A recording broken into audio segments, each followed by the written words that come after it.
Yooyyaa nageenyi rabbii guddaa isin biratti haa jiraatu qophii keenya qe'ee Oromiyaa har'aatiin seenaa ganamaa fi moggaasa magaalaa Finfinnee qe'ee sabboontota Oromoota Tuulamaa qe'ee Abeebee Tufaatiin yaadaan isin geessa. As keessatti waan hin dhagahin hedduudha dhaga'uuf jirtu.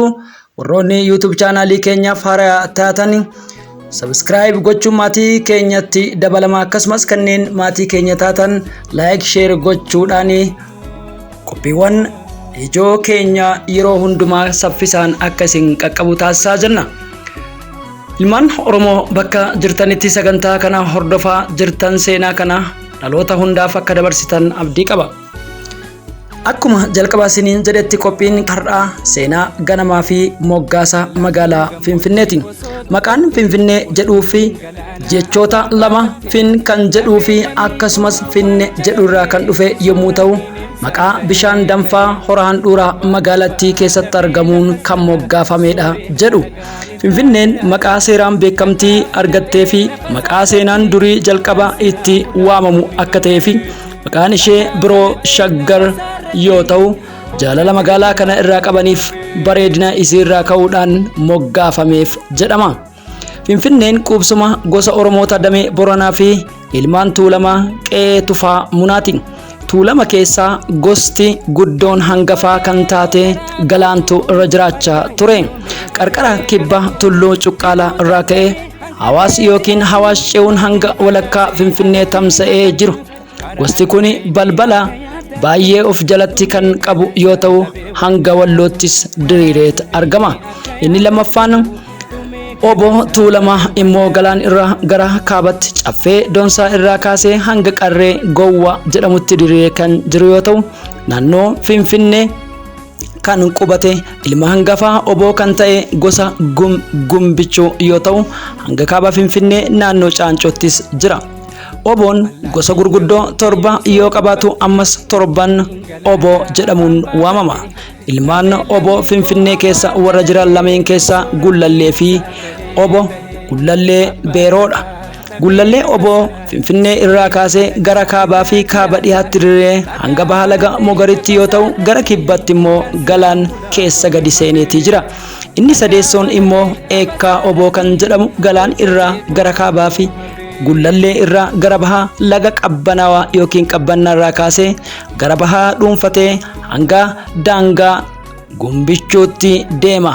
Ilmaan sadii qaba. Lafti Finfinnee jedhamu kun bara Minilik keessatti itti godaanuun qubsuma waraanaa fi maatii nafxanyootaa erga taatee booda gara magaalaa guddittii Impaayeratti akka jijjiiramtes, Oromoonis bakka kana irraa buqqifamee gara kutaa adda addaatti faca'uu fi gosoota naannoo sana jiranitti makame jedha seenaan. Itti aanee Impaayeratti kan qabate bara Haayile Sillaasee Shaggar babal'achaa deemuun Oromoota buqqise godaansisuu itti fufe. Fakkeenyaaf bakki Gootaraa jedhamuu fi faabrikaan simintoo ture suni bosona dukkanaa'aaf leenci keessa baroodaa akka ture jaarsoleen dubbatu. Baruma bittaan Haayile Sillaasee kana naannoon Finfinnee Mannaagashaa Awraajjaa jedhamaa ture. Finfinneen kantiibaan haa bultu malee Awraajjaa kana jala turte jedhani. Awraajjichis akkuma qaama Finfinneetti ilaalamaa ture. Babal'ifannaan mootota Habashaa bara Dargiisis itti fufuun sirumaa hanga kiiloomeetira 125 ta'a jedhamee odeeffamaa ture. Oromoota buqqisuun bara Dargiitis itti fufe. Dabalataanis Shaggar gara kibba dhiyaatiin jahan Bachootti daangeffamte. Kana jechuun warri Finfinnee Shaggar keessaa gadi dhiibamanii naannoo Sabbataaf naannoo Furii turan dabalatee jechuudha. Jahan Bachoo jechuun ilmaan Jahan Bachoo Tuulama Horee jechuudha. Fakkeenyaaf Meettaa fi Suubbaa sadeen yoo fudhanne inni kun ragaadha. Amma bara Wayyaaneettis lafti Oromoo maqaa maastar pilaanii jedhuun akka duguugamaa turtes himama. Sababni isaa maqaa misooma jedhuun gurgurtaa lafaa irraa argamuun maallaqa waan barbaadanii fi warra qabeenya qabanitti lafa liizii jedhuun hanga waggaa 99tti kontiraata gurguruuf waan ta'eef karoora kanas akkuma beekamu ammatti jechuudha maastara pilaanii jedhu inni jalqabaa ganda qonnaan bulaa Oromoo naannoo Shaggar 27 Finfinnee dabalatee kan karoorfate ture. Karoora waggaa 5 inni lammaffaan immoo gara onaa yookiin aanaaleetti jijjiiruudhaan karoorfate. Karoorri waggaa 5 inni sadaffaa ammoo keessa turan suni dhuma gara zooniitti yookiin onatti ce'uun onoota gurguddoo 6 olitti dabalatee fulleeffate. Amma lafti zoonii kana keessaa gurgurameetiin dhumuttis kanneen akka Effort, Masfin Industrial Engineering, dhaabbileen wayyaaneetii fi sirnoota darbanii hedduun isaanii midrookiin dabalate saamicha eegalanii. Osoo kuni jiru Oromoon buqqa'ee dhume jennaan maqaa zoonii yookiin godina addaa jedhuun haqanii qaama Finfinnee taasisuun karoora waggaa 5tti aanu qopheeffachuuf ture. Kanaaf karoorri waggaa 5 jarattiin osoo achiin gahiin qe'ee sanarraa buqqaate. Zooniiwwan kanneen qe'ee ganama keessaa qe'een Finfinnee gulaalli har'aaf qabadhee keessatti caffee tuulamaa kan bulaa turteen gooticha Oromoo Tufaa Munaa yoo ta'u, Birbirsaa fi manni Gullallee kan bulchaa ture immoo Qajeelaa Dooyyooti. Teechoon kan bulchaa ture Guddataa Araddoo yoo ta'u, Boolee kan bulchaa ture Shubuu Ejersaati. Boolee Bulbulaas kan bulchaa turan Sooraa Loome yoo ta'u, Kolfee kan bulchaa ture Axalee Jaatanii jedhamu. Qaraaniyoo yookiin Daalattii kan bulchaa ture Joomoo Dabalee yoo ta'u, Jaarsaayee kan bulchaa ture Galatee Asheetee, Yakkaa kan bulchaa ture Abeebee Tufaa akka ta'e ragaan himama. Finfinneen bu'uura seenaa isiirraa karra 5 kan qabdu yoo ta'u, karra qeerxii karri kuni gara kaabaatti kan imalchiisu jedhama. Karra qoree jechuun ammoo kan gara dhiyaa karaa Jimmaatti geessu, karri alloo karaa Walloo yookiin Dasseetti nama geessuu fi karra qaalluu yookiin qaallitti kan karaa Bishooftuu fi Konyaawwan bahaa, karri gafarsaa gara dhiyaa ta'ee onoota Amboo Burraayyuu qaxxaamuree kan darbudha. Ona bulchiinsa Finfinnee kanneen Finfinneen Horasaawwan Gullallee fi Galaan arraabaa turan amma bakka Filwaa jedhamu sana rufa boombii bakka maqaan amma Jaan Meedaa jedhanii moggaasanii fi imbaasiin Ijipt hospitaala Minilik bakka qubsuma waraanaa isaanii godhatanidha. Dirreen caffee araaraa bakka amma yuunivarsiitiin kiiloo 6 argamuuf hospitaalli Yakkaatitii 12 jedhamu dabalatee fi naannoo isaa jiranidha. Muugaan bakka amma Ginfillee jedhanii ture.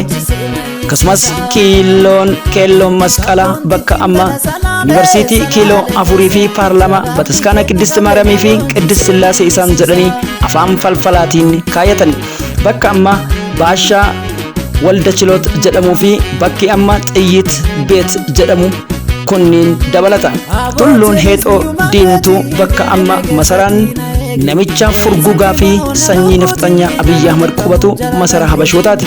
Taabota Gabri'eel dabalate buufata poolisii Jaaffaa fi bakka Bahitaa jedhamutti yoo ta'u, dhakaana araaraa bakka amma Fiit Bar bakka poolis garaaj jedhamutti yoo ta'u, bakka amma hoteelli Sharaatan jiru bakka Iteegee Mask jedhanii fi bakka amma hoteelli Hiltan jiru kan dabalatu. Qarsaan kun ammoo bakka amma Kaazanchis jedhanii irraa kaasee hanga Xizzit Beet jedhamuu fi ammattis kan hammatu yoo ta'u, egaa Awwaaroon bakkuma amma Awwaaroo jedhamuu fi Hulluuqqoo Kormaa bakka amma Bataskaana Istifaanos jedhan yoo ta'u, bakki amma Masqalaa Addaabaayii Masqalaa jedhan kuni bakka amma Raas Birruu Safar jedhaniitiin waamatanii fi hora Finfinnee bakka amma Filwaa jedhamee beekamu bakka mana masara mootummaa isa lammaffaa hojira pirezidaantii Awwaaree dabalata. Doolloon Biddeenaa bakka amma Baqloo Beet Gootaraa fi akkasumas Walloo Safar jedhanii waaman yoo ta'u, Dabbasoon bakka amma Lagahar Mashawalakaa jechuun gamoon gidduu gala aadaa Oromootti argamudha. Aadaa amma bakka amma Teelee Garaaj Bataskaana Ceerqos jedhamu yoo turani, Ona Birbirsaa Yaa'ii Gooroo kunniin ammoo akkuma beekamu Waddeessa bakka amma Piyaasaa Carcar Godaanaa fi Araadaa Giyoorgis jedhaniiti waamanii fi akkasumas Maramaa Birbirsaa bakka amma Bataskiyaana Giyoorgis jiru yoo ta'u, Onni Qarsaa akkasumas hurufa raaree bakka amma buufatni konkolaataa dhaabbatu kan biyyoolessaa jedhaniitiin itti waamanii fi bakka amma raas ganame safar jedhaniitii fi addisuu Mikaa'el dabalata. Sokorruun bakka amma hospitaala Amaanu'eel jiru bakka dhaabbiin midhaanii Ihil Barandaa isaan jedhanii fi Masaa Lamiyaan fi akkasumas Kuus Meedaa hammata. Sululli Garbii bakka amma Taaklaa Hayimaanootii fi Cirtaraa ittiin jedhanii waaman ture. Garbi ammas bakka Sangaa Taraatii fi Ambaxxaa Makkalaakayaa jedhaniitiin farra awaannisaa jedhanii moggaasan. Qarsaan bakka amma Markaatoo jedhamu Ameerikaan gibbii yookiin ammoo naannawa masgiida Aanawaarii fi gidduu naannoo sanii dabalata. Baroo Kormaa bakka amma Goollaa Mikaa'el Raas Tasammaa Safar hospitaala Xiqur Ambassaa jedhanitti waamaniif bakka waajjirri dhimma daangaa cehuu yookiin immigireeshiniitti argamuu fi kana malees dachee golbaan bakka amma Addis Katamaa jedhameetiin waamamu yoo ta'u wanni gullallee yookiin manni gullallee Adaammii kama Bataskaanii Rufaa'el jedhamu jiru sameen mazagaajaa fi sameen tootal jedhaniitiin naannoo ishee fi ammata.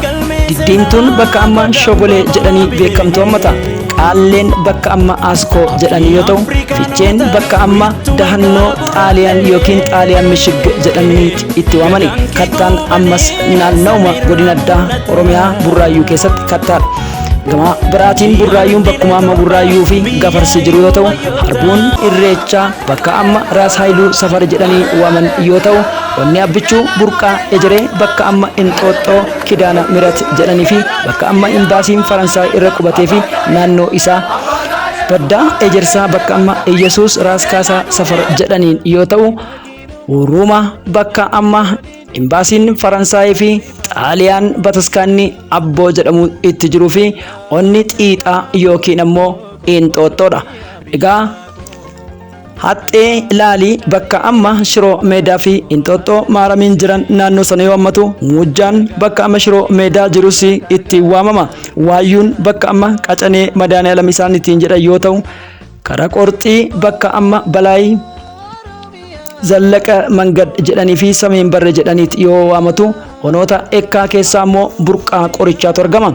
Burqaa Qorichaa bakka amma Yekkaa Mikaa'el Xabal Laga Qabbannaa fi akkasumas ammoo Laga Daadhii jiran dabalatee Karra Alloo Riqichaa bakka amma imbaasiin Ingiliiz, imbaasiin Jarman, imbaasiin Raashiyaa yoo dabalatu Harbuun bakka amma Gurdishoolaa ittiin jedhan Kotobeen ammas Kotobeedhuma. Dooqaa Booraa jechuun bakka amma Hayaa Hulat Maazoraa isaan jedhan yoo ta'u Ona Boolee Garjiin ammas Garjimaan Bulbulaanis Bulbulaadhumaan warra ganuu ammas warra ganuun beekama. Ona Teechoo keessaa ammoo yoo fudhannu Golboon bakka ammas Maarqos Warshaa Qadaaddii yookiin Qorkii Qaallitti Qeeraa Gofaa jedhama yoo ta'u Lumeen bakka amma Bataskaana Yoosef jedhaniitiin itti waaman. Laaftoo Tumtuu bakka amma Bunnaa Boordi ittiin jedhan yoo ta'u Jajaan bakka amma Biheera Tsiggee jedhaniitti waaman. Tulluun Ejersaa immoo bakka Hannaa Maariyaam jedhamu yoo ta'u Tulluun Dheertuun bakka amma Goofaa Beeta Mangist jedhaniitiin itti waaman yoo ta'u Baaboon bakka amma Addisuu Qeeraa jedhanii yoo ta'u Sammuun Gullallee bakka amma Meettaa Daarichaa ittiin jedhanidha. Ona Caffee Aannanii Ona Caffee Muudaa bakka amma manni murtii olaanaa Lidataa jiru yoo ta'u Harbuun bakka amma Meeksikoo mana barnoota Tagbaaraayid jiruu fi mana adabaa Finfinnee bakka Saarbeet jedhamu bakka Geejjaa Safar jedhamuu fi mana barnoota Dajjaazmaash Baalchaa bakka oomisha dhugaatii wiiskii xajjii fi oomishoota adda addaa Kookaa-Kollaa dabalata.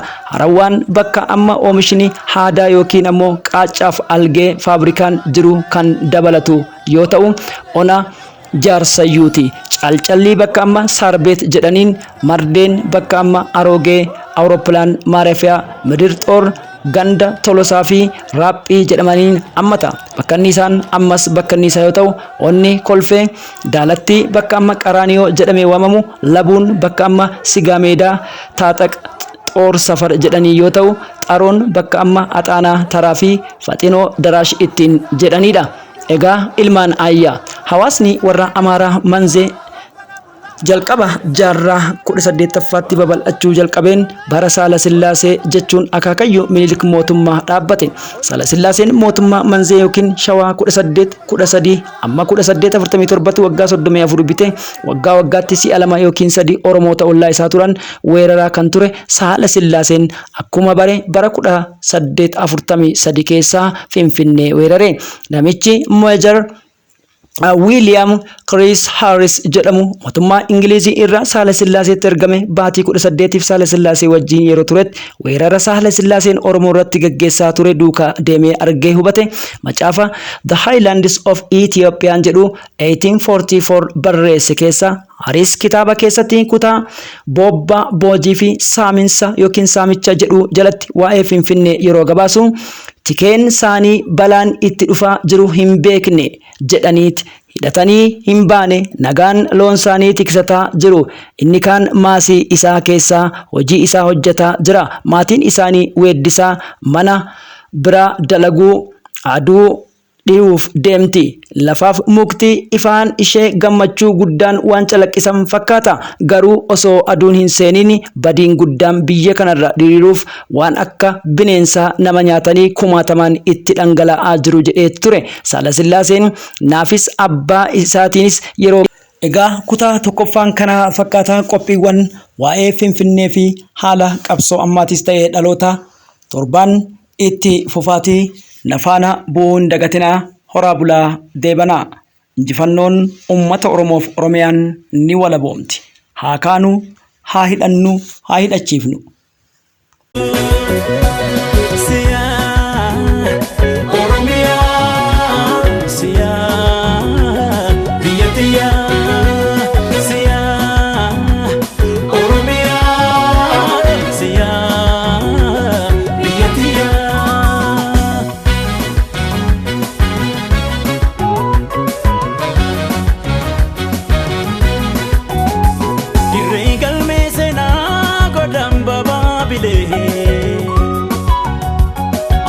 Afrikaanota wirtuu malkaa gurraalee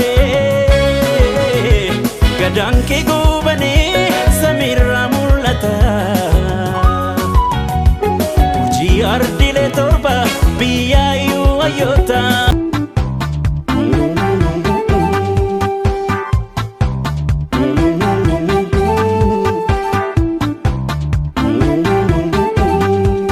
Akkasitti of beeki yaa gaachana Oromoo karoon ija sabaa si beeki waboo mancaasaa gabrummaa fidaa bilisummaa.